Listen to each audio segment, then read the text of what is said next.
Got a very fun and interesting question today from a pop culture movie that I happen to know and love, and perhaps you do as well, The Karate Kid. In fact, I think anyone who grew up in the 80s or perhaps the 90s encountered this movie and it was a part of your life in some way or another.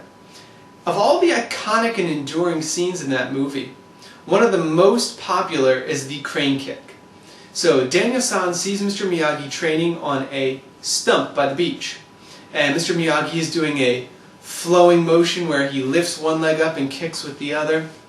And upon inquiring about this crane kick, Mr. Miyagi states very simply, "If do right, no can defense." And our question is in regards to that statement. David Muir asks, Mr. Miyagi discussing the crane kick, is this true? And what he's saying is it true that if this technique is done correctly, that there is no defense for it?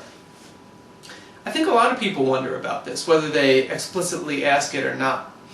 They either, I believe, dismiss the technique as movie mischief, or they accept it as an important part of karate, or they get confused about whether it's even karate or kung fu at all. Isn't it, after all, an animal form? So what I'd like to do is break this down quickly and demonstrate how this technique fits into the world of karate and if there's any truth behind what Mr. Miyagi's trying to say. So let's first look at just a little bit of history. Okinawa was an important hub of activity, culture, and trade. And it interacted with all the major powers of the eastern side of the world. China, for many centuries, was the most dominant power. So, Okinawa, in a rather smart political move, became a tribute nation to China, meaning they didn't have to follow strict Chinese law and government, and in exchange they would send them tribute ships every year. In the 1300s, China established what was called the Camorra Village, which was a culture exchange. Allegedly 36 Chinese families came to Okinawa, although that number generally isn't considered specific. And they brought with them different means of architecture, pottery, different design, things of that nature. And it's believed that they may have brought martial arts with them. But one thing's for certain. From that time forward, the exchange of Okinawans to China and Chinese to Okinawa became more and more prevalent. And in fact, we have documentation of multiple high-level masters of Okinawan karate traveling to China to improve their learning. As we fast forward through history, we notice White Crane influencing different aspects of karate. So even though Okinawa was a small island, there were different subsects and different branches of it. And in fact, one of the most important splits was the difference between the Shorin-ryu and the Shorei-ryu, or more commonly known as Shorite and Nahate. Nahate had a very strong and explicit Chinese influence, while Shorin-ryu also had Chinese influence, however, it was a little bit more mixed in.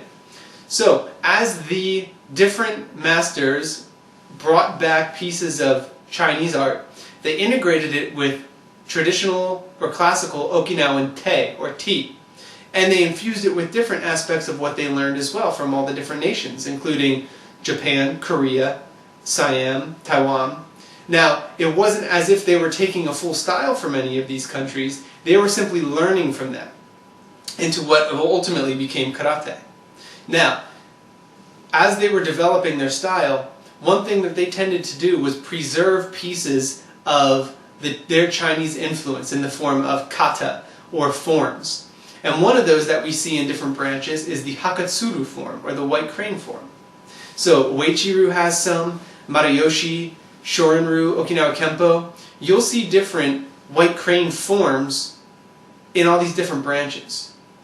Interestingly, as you look at them, you'll notice similarities and common threads. And the reason why is because they all relied on the Fujian province, and more specifically the Fuzhou city, in China. So a lot of them learned from either related masters, same masters, or at least same regions in the same part of China. Now, let's take a quick look at how these White Crane katas actually manifest versus how it appears in the movie.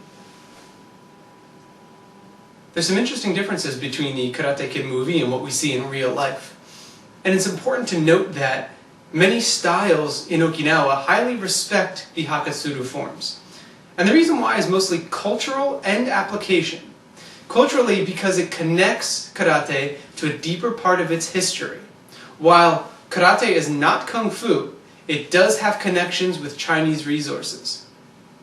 In addition, while the Hakatsuru forms speak to the white crane and it exhibit it in a lot of ways, there's also a lot of practicality there as well. Now, what the Karate Kid did was it took an aesthetic piece of the white crane and it highly stylized it and it expanded it. So while in real Hakatsuru forms we see some flapping type motions in this fashion, what the Karate Kid did was it took it, it expanded it, and it froze it in place. So the result of this was something that appears very nice on camera. They also added a bit of a jumping kick motion to it. While we do see some evasive movements in Hakatsuru Kata, this was increased and expanded upon as well. Interestingly, a lot of Hakatsuru Kata does not emphasize kicking, especially high kicking. We see some low, but it's mostly handwork. And the important thing about the handwork is fluidity. So we see circular type motions. A lot of it is empty-handed. So while Okinawan karate converted a lot of their stuff to closed fist just by the nature of how they like to operate, the Chinese influence tended to be very empty-handed. In this fashion here like this. So when using the Hakatsuru form, we'll shift the angle, use a snapping type of kick, and quick motions with the hands. And then we'll come back and we'll be circular again. So there's that combination. It's also very important to note that a lot of the Hakatsuru techniques were used in conjunction with meridian theory as well. So it wasn't just a matter of kicking in the general ballpark of someone's chin.